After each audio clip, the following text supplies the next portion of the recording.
on the next episode of Sips, Suds, and Smokes. Today's episode is a brewery takeover of Burley Oak Brewing Company in Berlin, Maryland. Good old boy Mike, why don't you give us the lineup for today?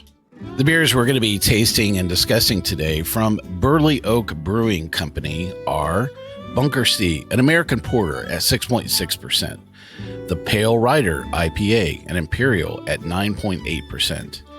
Coffee and cream ale at 5.1%. A sour Chicky sour at 4.4%. Sorry, Chicky. What did I say? Sour Chicky. I don't Sour know. I Chicky. wasn't listening. I knew what was wrong. Bulletproof Tiger and IPA. It's an imperial at 10%. And if we have time, we may have an additional surprise beer if we have time in our show. We'll be right back after this break.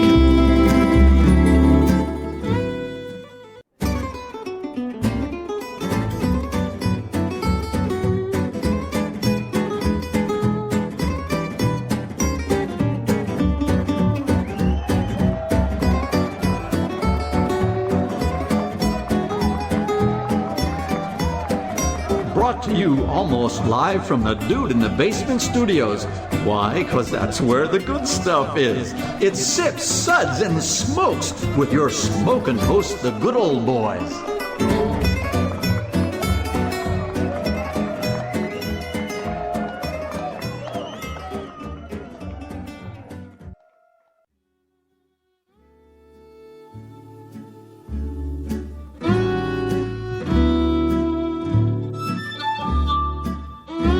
Suds, Suds, Suds. It's time for more Suds.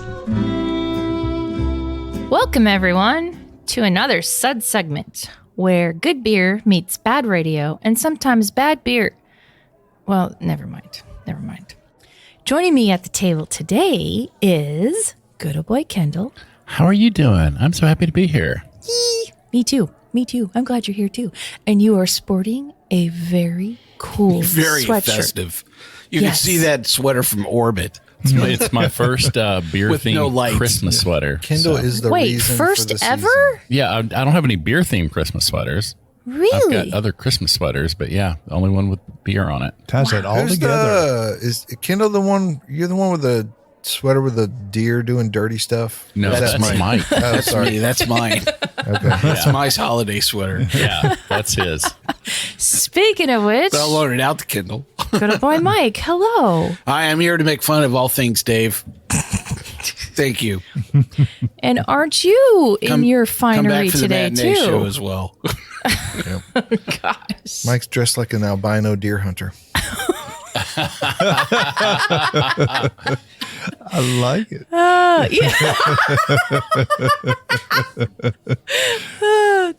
Yeah. Yeah. I wish you guys could see this. Yes. There's a little bit of white. Actually, there's a lot of white. There's a little bit of orange and a little bit of gray going on. Kind of like a big balls. creamsicle, too. Yeah. Hey, very good. Reverend Mark. Hey, it's so good to be here to talk about all things worth repenting over. You're glowing today. He did I just am. come in from the nuclear facility. Well, so happy to have you here with us. And good old boy Dave, hey. Well, so long as we've got some time to kill, I think I'll have a beer. That's for sure. Ain't that the truth? Well, I'm good old Gal Juliana, in case you didn't know who I was here. Today's episode is a brewery takeover of Burley Oak Brewing Company in Berlin, Maryland. Good old boy Dave, why don't you give us some info, please? All right. We built our brewery from the ground up.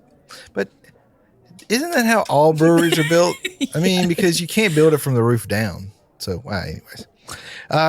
Utilizing sustainable practices with local Brick by materials and craftsmen. We love our town of Berlin. Ich bin ein Berliner. Berlin, Maryland, and we hope you join us in our tap room for a couple of pints and growlers.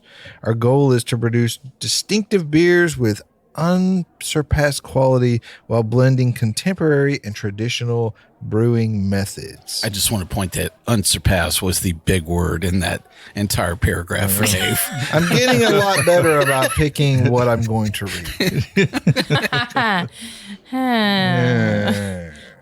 I can say from experience, since good old boy Dave and I did come or did visit this brewery, it's a nice little tap room. It's a nice little space. It was built very sustainably. Wow. They had a lot of lamps and Christmas lights. And things, yes. Okay. Well, moving on. Good old boy Mike, why don't you give us the lineup for today?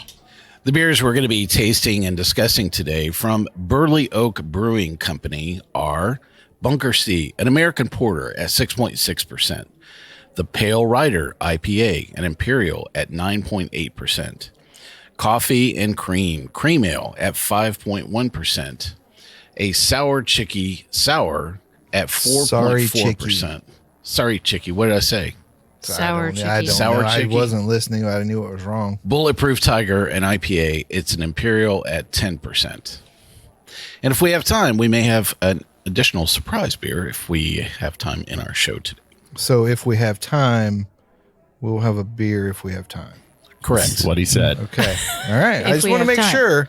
If we have time. It's not a Tonight. double negative yet. Okay. It's like tonight we're gonna rock you tonight. Yeah. Right. Yes. Okay. Well, I am not a trained professional, everyone. I just drink beer and talk into the microphone. Mike has not been house trained. That's apparently not. it's my attire that's actually stunting my my abilities today. So Well, it's a state school. Oh, man. Wow. Okay, Reverend Mark, why don't you give us the SUDS ratings? And I heard that you were going to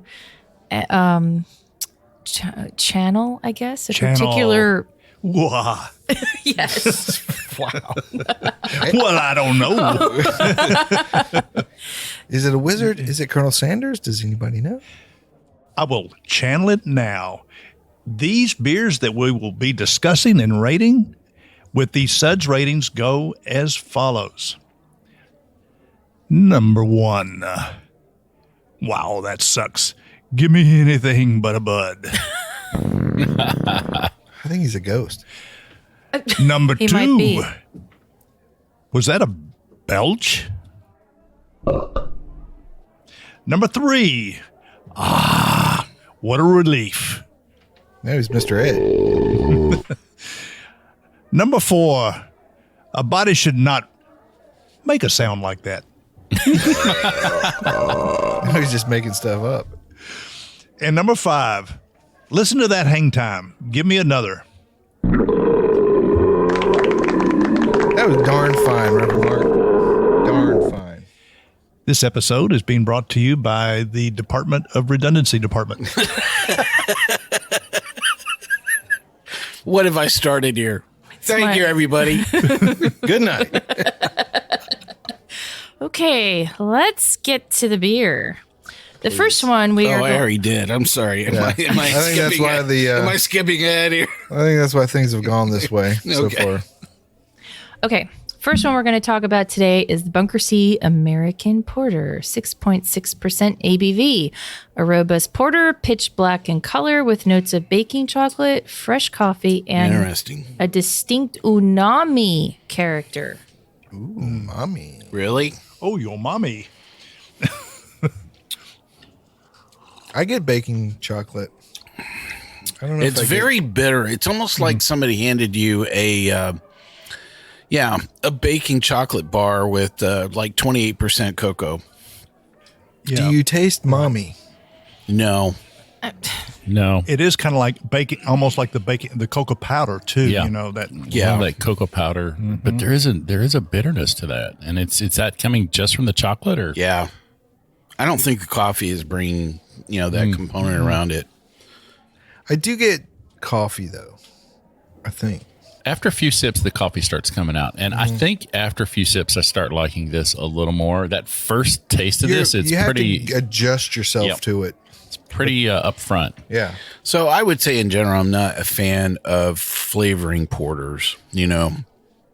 I enjoy that Tootsie Roll, roly-poly, kind of element that you get around a kind good of solid porter. sweet, Yeah. almost- sweet, bitter, very simplistic. And many times when you're flavoring them up, they get too sweet really quick. That has they not can. happened with this, though, has it? No. This has actually turned more bitter. And it's interesting that they're doing it with a porter because most people will do this with a stout.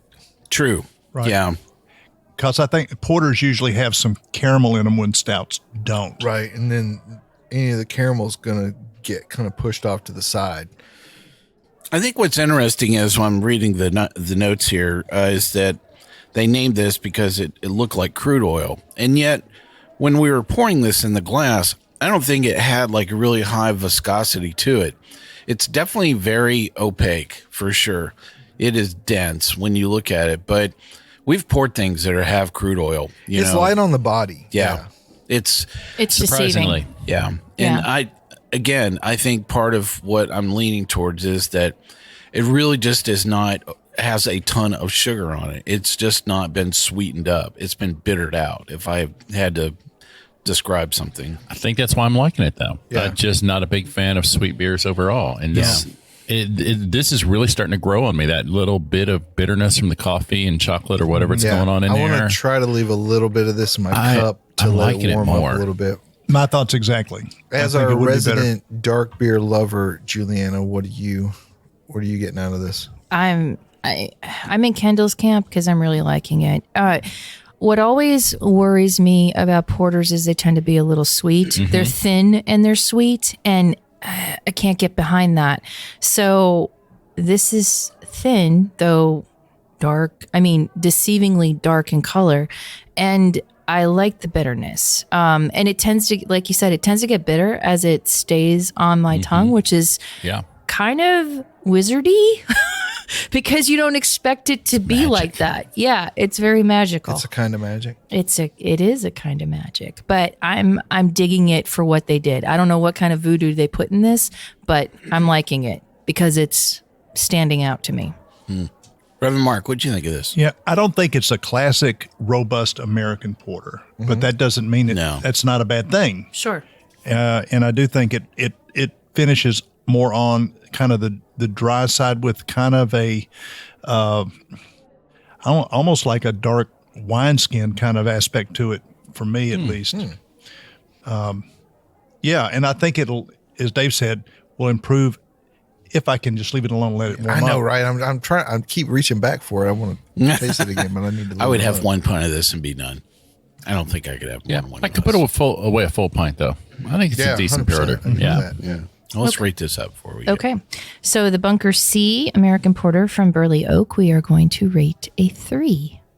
I think that was a pretty good start. I mean, would you have more than one glass of this? I would. Yeah. Yeah, especially this time of year. Depends on the occasion. There are some foods that this might go really well with, too. Oh man, a bowl of chili. Some of this. Yeah, on a cold night. Oh yeah, I dude. think just a straight up want some of apple. that. I would look for something that would be a bit crisp and tart, around this. Apple pie. Yeah, there you Ooh, go. I yeah. like that plan. I like that. With a fresh piece of cheddar. Oh, yes. I don't do that, man. We will Don't be put no back cheese on with no more pie. from Burley Oak in just a minute. Hello, everyone. Greetings. Thanks for sticking with us. We are having such a great time We're today. sticky too. I'm glad the check was cashed. Okay, in all seriousness, hi. Welcome back from the break. We are talking about beer from Burley Oak today in Burley. Berlin, Maryland. It's a really big buff oak.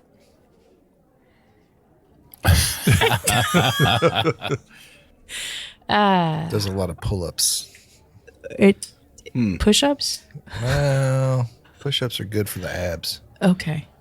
Pull-ups, Pull-ups are chest and shoulders. chest and shoulders above everything else. Hand over, hand under. Oh, always hand over. Yep. What am Okay. I, girl? Okay. Wow. Not that there's anything wrong with that. Starting to talk like a New Zealand wizard. Okay, moving on. Let's talk about beer number 2, otherwise known as the Pale Ryder IPA. This is 9.8% ABV, Dang. a farm fresh rye imperial pale ale made with 50 pounds of local rye from Clayville Farms in Snow Hill. Now, keep in mind, we've had this for a little while in a crowler, but we kept it cold. I like this. It doesn't taste like 9 point whatever percent. 9.8. Yeah. No. And it's very clear. It's beautiful to look at. And when I first took it to my nose, it was like it's almost like a juniper smell to me at first because of just all the spice notes. It doesn't have that taste, but Do you think that's from the rye? I think it is. Yeah. Do you guys get much rye character out of this? I was going to say exactly the opposite. I get a little in the aroma, not much in the flavor. It just kind of gets sweet. It's really sweet. It is kind of A lot sweet up caramely. front. Yeah. Yeah. And that's the front end. opposite of what rye typically does for a beer. Yeah, they usually dry out and you get that nice peppery spice thing going. Exactly. And I think that's where I was, kind of had set everything up based on the description of this beer. And then I was kind of tasting it going, okay, this is a dwarf of whatever it was, or, it just, I don't know, to me, it was gimmicky. I mean, you could have done this with no rye and it would probably have tasted barely any different than this. It's like a standard old school double IPA. Just a lot of malt, a little bit of bitterness to back it up, but A little it's drier, sweet. maybe. So like maybe they use the rye malt instead of the caramel malt, like just to give it that I backbone. can't or tell. something? That rye malt, because it was locally produced too. I got to be curious how they kilned it, how they prepared it. Right. But I know I usually throw in rye on a IPA to give it dryness and to give it a little bit more spice than a It sweet feels like aftertaste. very round. So, yeah. Yeah. Instead of dry. Yeah, but it says 50 pounds of rye. Yeah, but it's I'm not like, a lot. my first question is, how big of a system are you brewing? Exactly. What percentage of your grist is that? Right. 50 barrels and 50 pounds. Not a lot. I think it finishes nice. It's not a super dry finish, but I do get some bitterness on the end.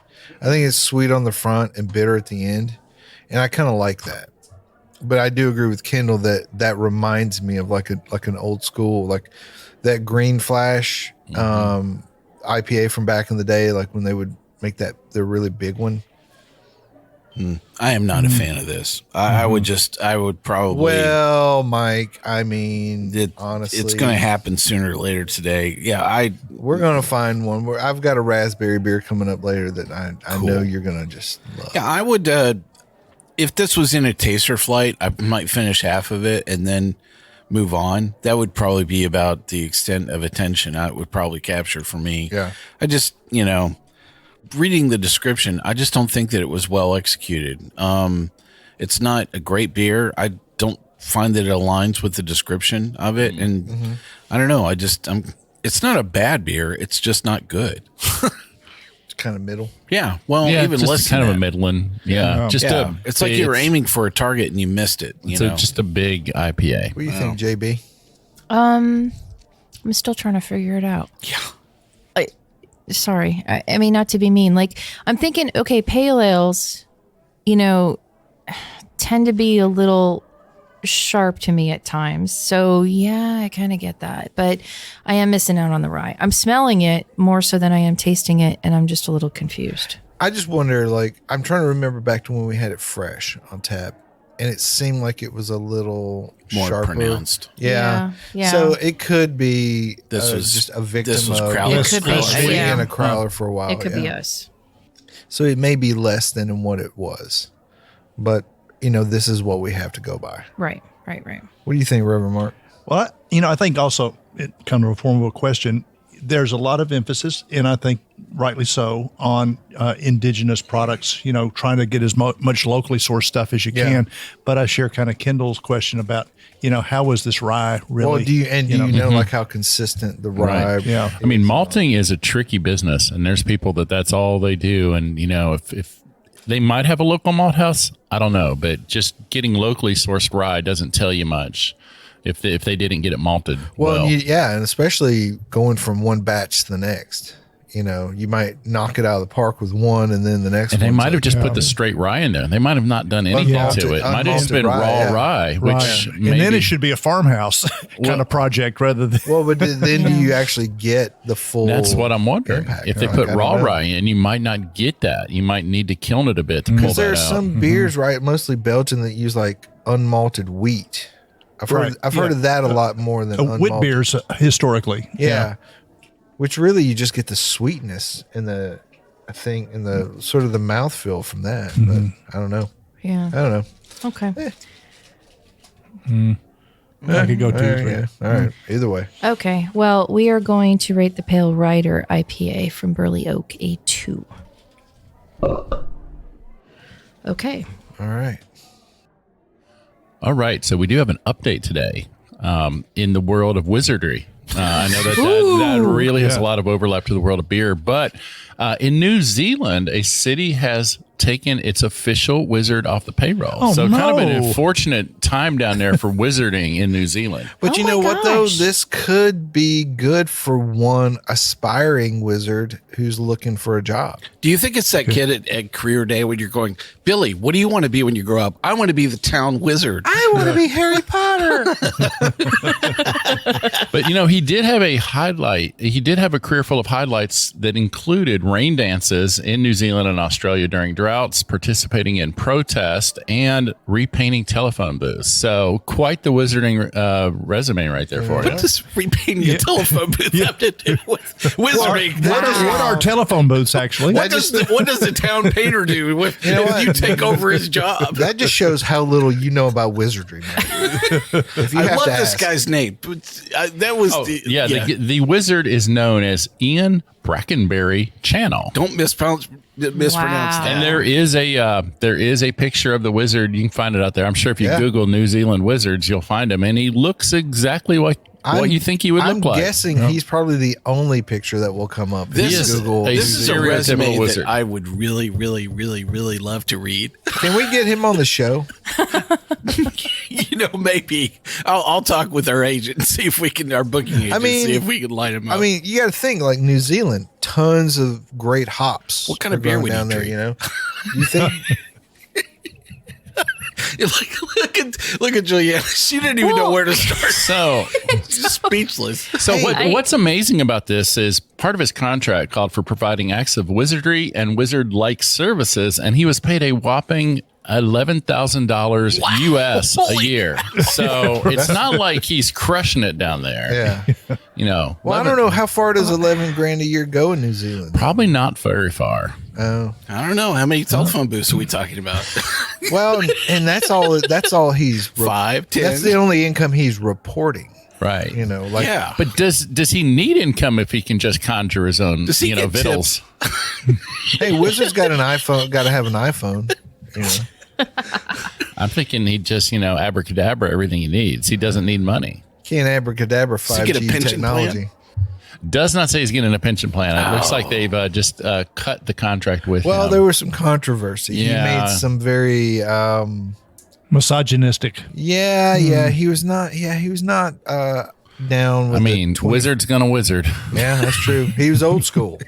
That was the thing. He was a little too old school. Okay, but I had to think about this for a minute. The Hobbit trilogy was made in New Zealand, and Lord of the Rings was made in New Zealand. The Last Samurai was made in New Zealand. So No wizards. Okay, I don't know how the Last Samurai plays into it. no wizards You in The had Last me until Samurai. you went to Last Samurai. So do you think he inspired those movies there, or do you think he's just a leftover extra? I think he's a leftover extra. So you're saying is somebody that's outkicked his role?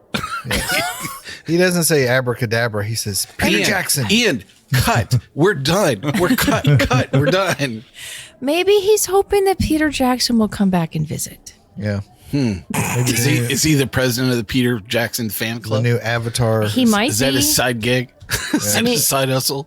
Well, I mean, look at him. He kind of does look like Peter Jackson, though, in a way. I'm dying to know what Reverend Mark has to say about all this. Yeah, What is your official Methodist stance on wizardry? on wizardry. Well, John Wesley was kind of looked at a little askance at one or two times as he made his way across the Atlantic back to England with all those Moravians. When he got off the boat, Did he have the same T-shirt? Don't touch my wand. I thought it was please touch my wand. Oh, that's Baptist. That's completely different Protestant. Yeah, that's right. Yeah. Reverend Mark's really not sure where to go with this. You've stymied Reverend Mark. This is a business, not a home for irresponsible puss brains.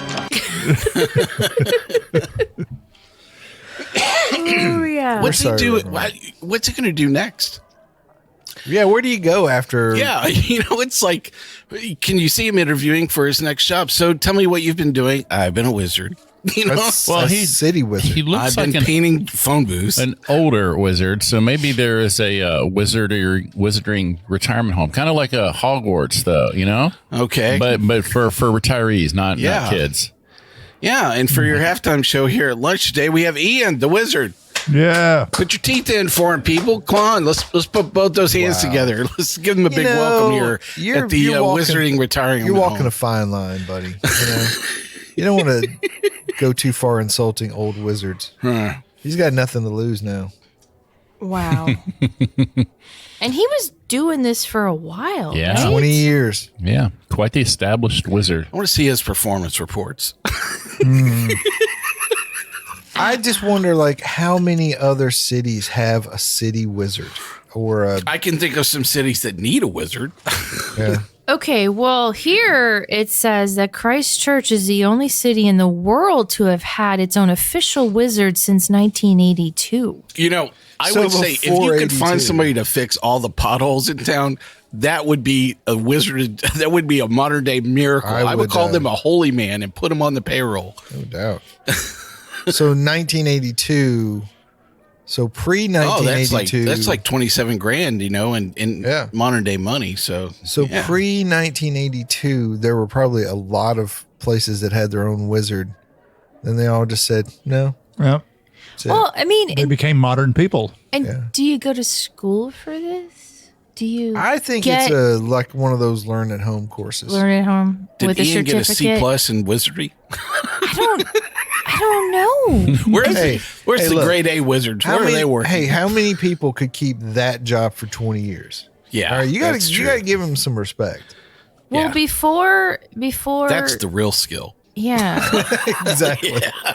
He managed to go 20 years and for stay on the payroll. yeah. To me, I'm like, yeah, dude, you're doing well. Well, he was born in London. I mean, isn't that where Harry So he's Potter not kind of even came native. from? No. Wow. No, he's not. Well, and if wizardry school is like seminary, you just Okay, you you know, just go. and you have to read literature that is extremely A arcane. Brit wizard in New England that got fired because he's, a male chauvinist pig. Interesting. All right. Okay. All right. Wow. Well, there you go. Cheers, my friend. Cheers. All right. Here's to Okay, you. moving on. Great topic. Yes. Let's go to something that we would have in the morning. Let's go to the coffee and cream. Okay. Yes. That's what I had for breakfast Thanksgiving. It's a cream ale, clocking in at 5.1%, Smells like coffee. made with That is an their understatement. house-made cold brew coffee. Well, that was absolutely the first thing that hit me was it smelled like coffee. Yeah. So much coffee. It does. The aroma off this is definitely spot on. So just for people who are not coffee aficionados, Mike, Who are they? What would be the benefit of cold brew coffee for using in this scenario? Canadians got to drink something. Rude. And also cold brew, the aromatics are better because the heat's not driving. See, anything that's else. what I was looking for, Mark. I should have just gone to you. Okay. But it's always crazy when you have a beer with coffee in the aroma and it's this color. It just messes with your mind. I know, a little right? bit. Yeah. Yeah. So I think the first thing when I was looking at this and smelling it, it definitely reminded me of a white stout. Yep. Yeah. The whole white stuff. Yeah. It definitely had a lot of the same roasty, aroma characters to it, that reminded me. I was like, okay, this is just going to be a variant of a blonde stout of some kind. But no, it's not. It's definitely a cream ale for sure. Yeah. Got a nice but with that nice coffee balance, there's a few beers like this out there that, you take just a classic American cream ale and you throw a little coffee in it. So Kendall, what would you say are the characteristics of just a straight cream ale? Well, it's a very light ale that's made with a lot of corn in the grist. So that corn really helps lighten up the body. They usually finish kind of on the drier side. And it's just a classic pre-prohibition American style that's been around forever. And we're not really sure why they're called cream ale. They're not creamy. You shouldn't be adding vanilla cream or something like that. It's just an archaic name that's been around since the 1800s. But the cream ale was sort of like a response to, or maybe a step from lagers, right? Oh, like if you weren't equipped to make a lager, then you could really only make ales. Right. You could make a cream ale, which is about as close as you can get to a lager. Like a Kolsch. Right. Yep. Yeah. It's a lot like a Kolsch, and that corn gives it a unique and kind of very American characteristic. And also historically, and even still, they're made with an American 6-row rather than there's some 6-row in there rather Instead than of the 2-row. Yeah. Yeah. So you get less of the proteins, right? Or Well, and it really has a higher efficiency. So thus you have more sugar. you get more of that. So then you get this really nice kind of almost blank palate for the coffee to kind of lay on. That's why it works so well. Yeah. Yeah. Right. Yeah, totally. I think this is nice. I mean, cream ales have always been that, it's a cream ale. I got to get my head around it. It's not going to have much to it. It's not going to be much flavor. I mean, no offense. But Genesee. yeah. But this is kind of nice though. Yeah. I like it. It is nice. The visuals throw me off. I'm with coffee. Sure. But other than that, no. The flavor and the aroma are spot on. And kudos for making a cream, like a coffee and cream ale, because not a lot of breweries will make a cream ale. Yeah. Yeah, I definitely find myself comparing this to New Heights Cookies and Cream. Oh, sure. Which has been around for 5 years now, and it was actually one of their launch beers as well. So I think this is a little bit sweeter maybe than that reference standard I tend to think of, but I don't know that there's a reference standard. I've just had that one first. That's really kind of probably a problem that I have. But Sure. anyway. Yeah, but I think as a go-to, and for somebody that doesn't like a lot of hoppy beers, this is very approachable and very easy. Yeah. We are going to rate the coffee and cream a 3, and we'll be right back with more. Welcome back, everyone. So today is another brewery takeover, and we are doing a brewery takeover of Burley Oak in Berlin, Maryland. Breathe a little, breathe. Get in there. My God. There's some water there for you if you need to. Ooh, So the next, Mike hurt himself. just takes your breath away. That is. he might have, yeah. Yeah. So the next beer that we're going to talk about is Sorry Chicky Sour, Sounds like someone wants to get funky. Yeah. and that we I are. would have been fine with that. This is 4.4% ABV. At Burley Oak, they love their sour beers, and they also love all of the aromas that you get from IPAs. So by dry hopping this lacto-happy beer, they've created an extreme sensory experience that only a wizard could put together. Yeah. Yeah. Maybe they got that New Zealand wizard to come in and wizard up this. don't I even know think if I this can is. take a I second think this sip. is turning me Maybe. into a newt. So it has an interesting aroma being a dry hop English? sour. Yeah. I'm getting the same hop characteristics I get when I smell Lagunitas hop water. It reminds me of dill pickle.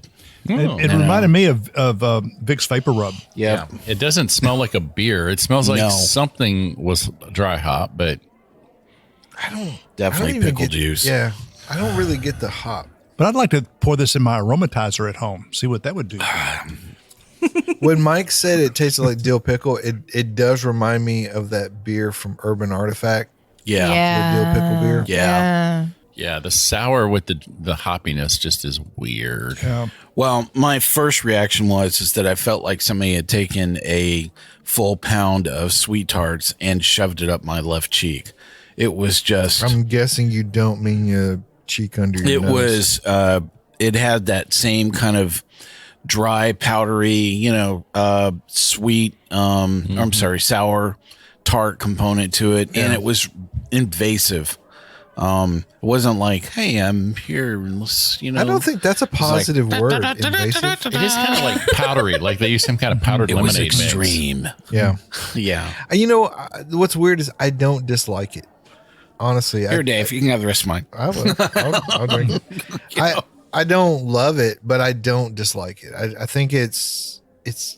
I wouldn't drink a lot of it, but I think I'm not going to finish it's this interesting to me. I don't know. And I think because it's really a small beer, you would want to drink a lot of a small beer. It's a session kind of strength beer, but I couldn't see myself doing a session with this. What was the ABV on this? 4.4. Yeah.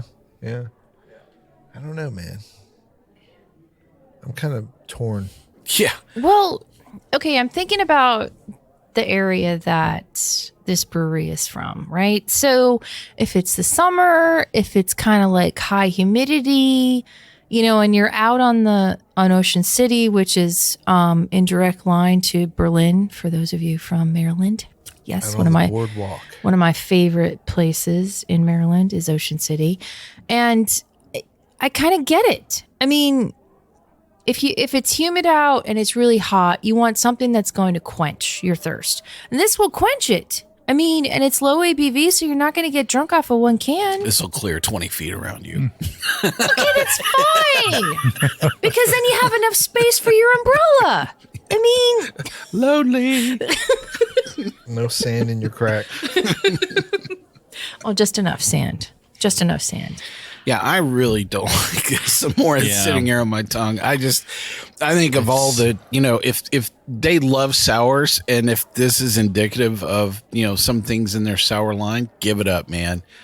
I think you need to just, you have not mastered this. I don't get the whole dry hopping thing. Was that supposed to do something? Because I think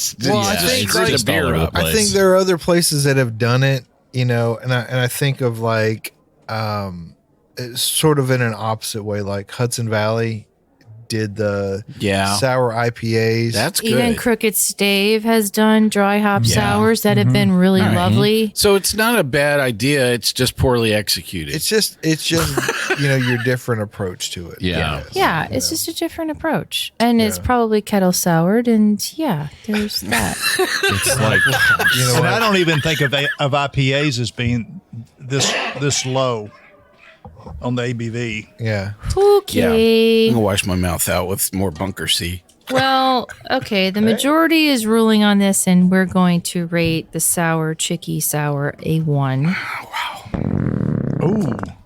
However, I'm inclined to say that it wasn't all that bad. Okay. Moving on. Speaking of wizards. 20 feet. Speaking of wizards. Wizards, Mike. Yeah. The Bulletproof Tiger IPA. So, on a completely different assault on our taste buds, this is 10% ABV. This all New Zealand hopped IPA features Nelson Sauvin, giving it a punchy fruitness, Pacific Jade, giving it a softer, cleaner bitterness than most double IPAs. This Bulletproof Tiger is unstoppable. I don't know, man. Definitely get that tropical fruit thing, going. It's not like full blown, like ambrosia salad, but it's heading down that path of kind of having coconut it smells and pineapples. ambrosia. And, it's a lot of fruit. Cherries. It has quite a few things. Maybe not the clean peaches, but You mind if I have some of your tasty beverage to wash this down? yeah, it's called Bunker C. This is just down that path of a double IPA that is just overtly sweet.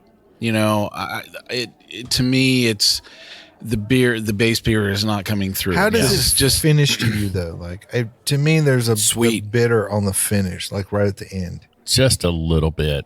I'm with Mike. This is too sweet. In fact, these big sweet hazy doubles are best drink when they're really cold. This is sat a while, and they just all the flavors just kind of get muddled together. Yeah, the sugar drowned everything out. I think Grevin Mark. But it's not sugar of malt. No, because I think if it had a really good malt counterbalance to it, that it would be a little bit more palatable. I also got kind of a vegetal aspect in mine. I mean, yeah, I got the tropical fruits, but I don't know. It just muddled is kind of the good word for that. Yeah, I see what you're saying, Mark. It's definitely some of that too. Juliana, what do you think? Well, the smell on it is enticing. I'm trying to figure out why they named this Bulletproof Tiger. I mean, maybe because it's, super sweet. So you think of like a cuddly little kitten. Rock, paper, scissors. And then the fact that it's such a high ABV, it'll punch you out later. There was a tiger on the hop, Or the Tiger King bag. Right. Wow. Hi, I'm Joe Exotic. I'm here to teach you all about beer. I got something called Bulletproof Tiger. That's where I was thinking. But if you like ambrosia salad, this is kind of right up your alley then. To me, the pineapple is just overwhelming everything else. I agree. That is definitely the dominant fruit that's coming through. For sure. It's the first thing I smelled. It's the first thing I tasted. Mm-hmm. It's even on the back end. Yeah. And I just want a little round dollop of it on some cottage cheese. Yeah, right? Yeah. I mean, with the cherry. Maybe cook it down. You can't take him away from the potluck dinner. So I wonder if we blended this sour Chicky with the Bulletproof Tiger. Yeah, probably not. Yeah, Kendall's okay, fine. Look at him. He's doing the cuvee route already. Did you come on the sour with it? Improves both of them, actually. Okay. See? There you go. That's called synergy. Nice. Yeah, it cuts the tartness, kind of softens the vegetalness. Yeah, I think they should bring Kendall in to consult. What, for the blend? No, for the beer. What do you think, Reverend Mark? Would you? What are you going to rate this, Reverend Mark? Oh, I'm going to give it this. Okay. Oh, Reverend Mark's going to give it the old one finger salute. Okay. It was 2. Stop.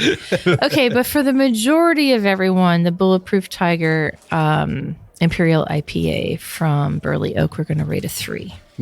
Interesting. Okay, I think we got time for a bonus one. Bonus beer. Bonus beer. My God. I'm afraid at this point of what's going to happen. So this one's kind of interesting. This is called Human Solenoid IPA. Oh. This is a New England IPA coming in at 8.8% ABV, but it only has 30 IBUs to it. So it's a double IPA with Nelson Sauvin, Mosaic, Citra, and Kohatu. We are the human solenoid. We are the human solenoid. Very creamy. Mm-hmm. That was the first thing that caught my attention. If you want a creamy IPA, that's New England. Yeah. And low IBUs. Yeah, that's New it's England. another one again with no bitterness to back it up. Yeah, just kind of. This is for that friend at the table going, I don't like hops.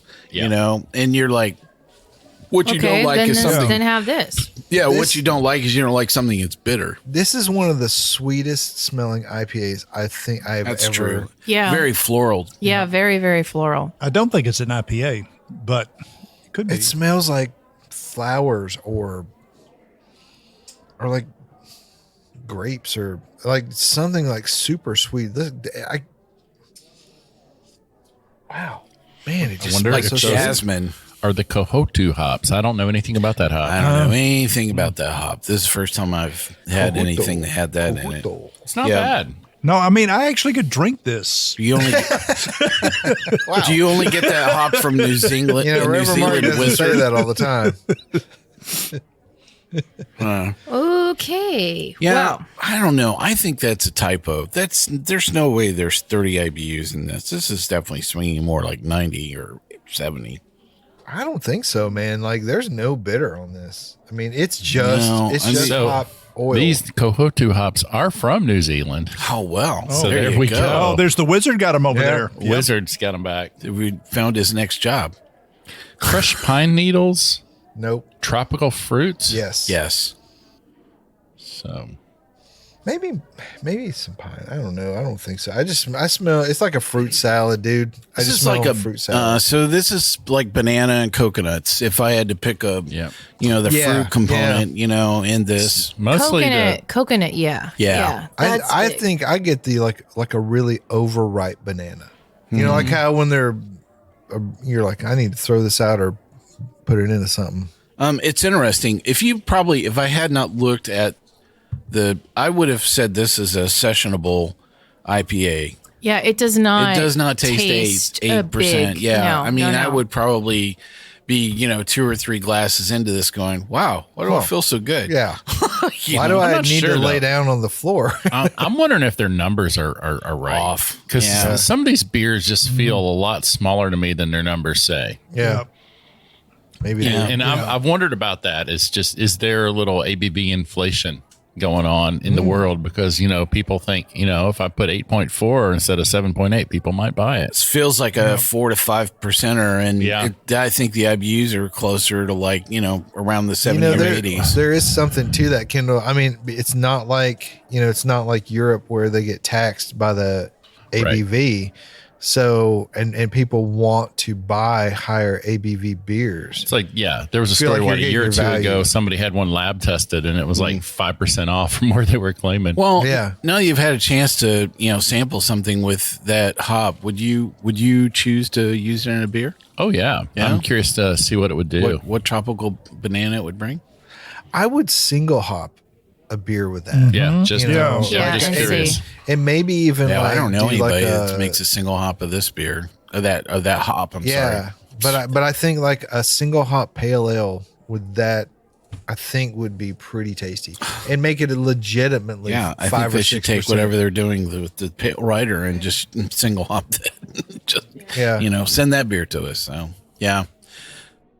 Well, this is interesting. I would give that one that. Well. Okay. Well, just thinking about how it, is against, everything else. So. Well, it's an interesting. It's an interesting. I can do that. Okay. We are going to rate the Human Solenoid IPA. We're going to give this one a 4. Versus the Human Centipede, which is it's an interesting flight. A movie that no one should ever watch. Huh. No, it really is. So, interesting with some breweries and what countries they're pulling their hops from and where their comfort zone is. So it's safe to say that Burley Oak is enjoying their New England hops, New Zealand hops, and whether that's because it's like more available, than some of the wizardry, or they enjoy the wizards. I think they should bring in the wizard for a day show. Sure. Yeah, beer and wizardry. Why not? Oh, dude. At Burley Oak. Who would not go to that? And really crappy rye pale. So, I mean, why? Well, not? I think there's something to be said for having a beer fresh off tap versus taking it home and betting that it will be okay. Huh. After you. I've not. So, does anybody know if they distribute outside of Maryland? They do not. I don't think I have not seen their beers out and about. So I think not yet, but I think in the Delaware, Maryland, maybe Delaware and Virginia kind of region they do. But anyways, this has been a very interesting flight. Yes. Yeah. Yes. Yeah, it was interesting. I can understand why you guys stopped by the tap room, and there was some hope of some good beers. Here for sure. We did have quite a few. They had quite a few on tap. Yeah. Which I was really impressed by. And they're also known for their dreams, like their lactose type of beers too. Yeah. No. Yeah. So we didn't do that to you guys. No, we didn't. Okay. Well, that's going to wrap it up for today's episode. We hope you enjoyed it. If you're listening to us online, do yourself a favor and tap that subscribe button. Tap-a-roo. The easiest way to listen to our show is to ask Siri, Alexa, Google, or Uncle Larry, play podcast, Sips, Suds, and Smokes. We love your feedback, and you can reach us online at info@sipsudsandsmokes.com. Our daily tasting notes flow out on Twitter. Our handle on there is @SipSudsSmokes, and our Facebook page is always buzzing with lots of news. You'll also be able to interact with the thousands and millions of other fans on those social media platforms. Sorry, I did pause. And please do us a favor and take the time to rate this episode if you're listening to us online. That would be a big help to us, and we get to see your feedback as well. Good coughing. Yes. We're killing ourselves for that. We're killing it. It was Good old Boy Kendall, thanks for being here. It was a pleasure as always. Enjoyed it. Please tell us about your blog. My beautiful wife and I blog about the good news of good beer at beermakes3.com. She drinks all the bourbon. And she drinks all my bourbon.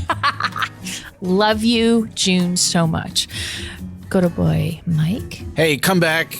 Enjoy another great episode of Sip, Suds, and Smokes. I'll ask you to keep on sipping. Reverend Mark, our favorite wizard. So glad to be here, and we're not banning them yet. They're not all heretics, but we'll see the next episode. Good old boy Dave. But we are willing. Hey, everybody. Thanks. Wow. This is good old Gal Juliana. Thanks so much for sticking with us, and keep on chuggling, and catch you next time. Verbose tagline? Yes.